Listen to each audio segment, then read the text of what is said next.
Don't forget to like and subscribe to Evolve MEP.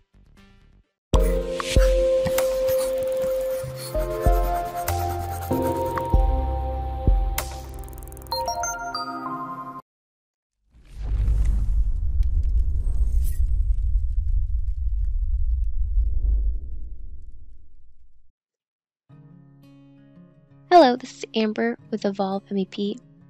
Today we're going to be going over the Quick Dimension tool. You will find the Quick Dimension tool within both Evolve Electrical and Evolve Mechanical. So first and foremost, we're going to go to our Quick Tools that you'll find within the panel itself, and we're going to go to our Quick Dimension. With our Quick Dimension, you are going to see that there is a drop down. So you have your Quick Dimension itself, and then we have our Quick Dimension configurations. So we're going to first go to our Quick Dimension configuration, and we are going to look at some of the settings that we can adjust. So first and foremost, you are going to notice that these are user-based settings.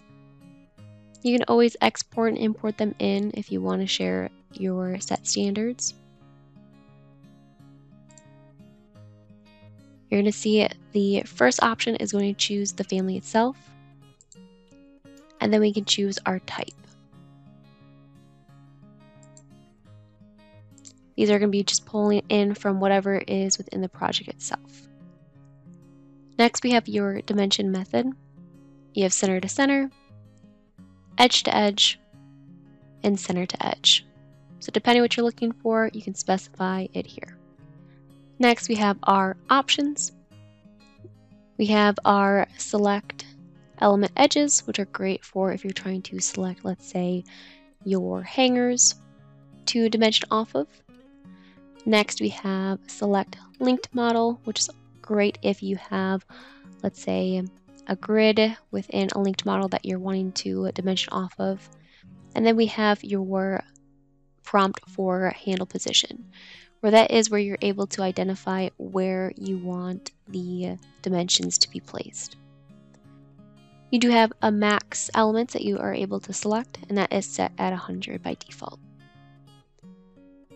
Down here we have our continuous dimensioning, which is going to allow you to keep dimensioning. It's going to keep you active in the command itself, so you can keep on selecting what is needing to be dimensioned. So these are some of the settings to be aware of prior to utilizing the tool.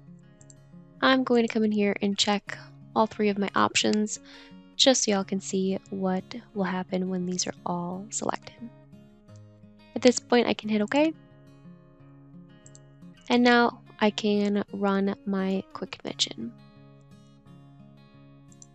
A fun quick tip to be aware of is you can create keyboard shortcuts for any Evolve feature. So if you do plan on utilizing your Quick Dimension quite frequently, highly recommend coming over here and assigning a keyboard shortcut to the tool itself.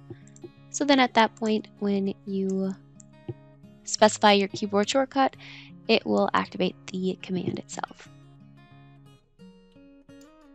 All right, let's run our tool itself. So let's go to our Quick Dimension. You're going to see our first prompt is select parts and reference objects, so grids, floors, walls, levels, so on. So I'm going to select my grid here and my 2 pipe. Once we specified all of our objects, we can hit finish or enter depending on your settings themselves. Next prompt is select individual references for the dimensions, and that is going to be, again, depending on if you're wanting to specify any edges, quote unquote. I'm not going to worry about that as of right now, so I'm going to again hit finish or enter depending on your settings within Evolve. Now our last option is pick the position to place the dimensions.